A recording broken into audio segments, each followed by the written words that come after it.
వచ్చినటువంటి మీడియా సోదరులకు ప్రతి ఒక్కరికి నా హృదయపూర్వక నమస్కారాలు. ఈరోజు ముఖ్యంగా వైఎస్ఆర్సీపీ పార్టీ మాజీ మంత్రి సిదిరి అప్పలరాజు గారి అరెస్టును ఖండిస్తూ వైసీపీ పార్టీకి సంబంధించిన నాయకులతో పాటు బెస్స కమ్యూనిటీకి సంబంధించిన నాయకులు కూడా ఇక్కడ హాజరై పాత్రికేయ సమావేశం ఏర్పాటు చేస్తున్నాం. సిదిరి అప్పలరాజు అనే వ్యక్తి పలాసలో ఒక డాక్టర్గా ఉండి అతను ప్రజలకు సేవ చేస్తున్నాడని గమనించి మా జగన్మోహన్ రెడ్డి గారు ఇతనైతే అక్కడ ఉన్నటువంటి బెస్స కమ్యూనిటీ ఓట్ బ్యాంక్ ఎక్కువ ఉంది, వాళ్ళకు మేలు చేయగలిగే వ్యక్తి అని గ్రహించి అతన్ని తీసుకొని వచ్చి ఎమ్మెల్యేని చేసి మినిస్టర్ను చేసి అది సంబంధించిన మత్స్యకార మినిస్టర్గా కూడా అతన్ని నియమించి, ఎందుకంటే వేరే క్యాస్ట్ వాళ్ళని అక్కడ నియమిస్తే ఆ సమస్యలు వేరే క్యాస్ట్కు సంబంధించిన మినిస్టర్కు తెలియదనే ఉద్దేశంతో కొద్ది రోజులకే మోపీదేవిని రాజ్యసభకు పంపించి ఇతన్ని మా సిరి అప్పలరాజును బెస్స కమ్యూనిటీకి మినిస్టర్గా చేయడం జరిగింది.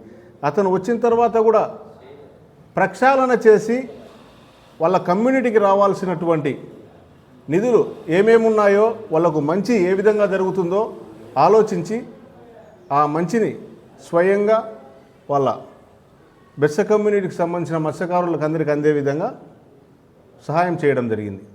ఇప్పుడు ఉన్నటువంటి పరిస్థితుల్లో బీసీకి సంబంధించిన ఒక వ్యక్తిని అరెస్ట్ చేయడం అనేది చాలా దారుణం. ఇది జరుగుతూనే ఉంది. నిరంతరం బీసీ మినిస్టర్లను, బీసీ ఎమ్మెల్యేలను, బీసీ చిన్న లీడర్ల దగ్గర నుంచి జైల్లోకి పంపించడం ఆనవాయితీగా పెట్టుకున్నారు టీడీపీ మరియు కూటమి ప్రభుత్వం.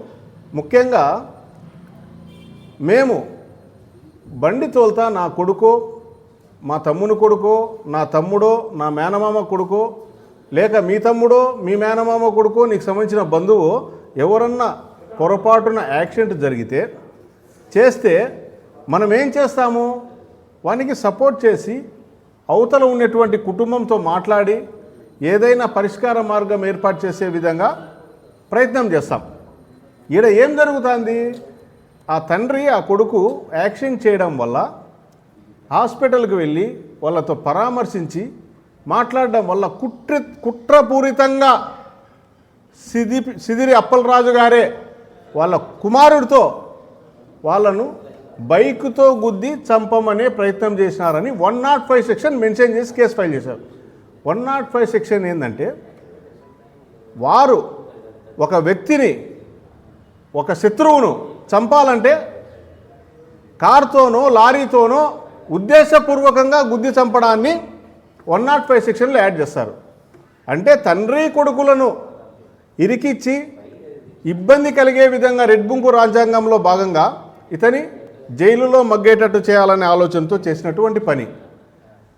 ఇది ఏ విధంగా న్యాయము అనేది కూటమి ప్రభుత్వం లోతుగా పరిశీలన చేసుకొని అక్కడ ఉన్నటువంటి మత్స్యకారులు మరియు యాదవ్ కమ్యూనిటీకి చిచ్చు పెట్టే విధంగా అక్కడ మీడియా, సోషల్ మీడియాలో వైరల్ చేస్తూ కక్షపూరితం కొట్టారు, యాదవుల మీద కక్ష ఉంది సిదిరి అప్పలరాజుకు అనే ఉద్దేశంతో అక్కడ ఉన్నటువంటి మీడియాలో, సోషల్ మీడియాలో వైరల్ చేస్తూ టీడీపీ గుండాలు ఈ మాదిరి చేసి మాకు అన్నదమ్ముల మాదిరి ఉండేటటువంటి బెస్స కమ్యూనిటీ, యాదవ్ కమ్యూనిటీకి కొట్లాటలు పెట్టి బీసీలలో చీలికలు తెచ్చే ప్రయత్నం ముమ్మరంగా సాగుతున్నాయి. ఆ రోజు నుంచి ఇంటి మీదికి, సిదిరి అప్పలరాజు ఇంటి మీదికి 100 మంది పోలీసులను పంపించి ఈడ్చుకెళ్ళవలసిన అవసరం ఏముందండి?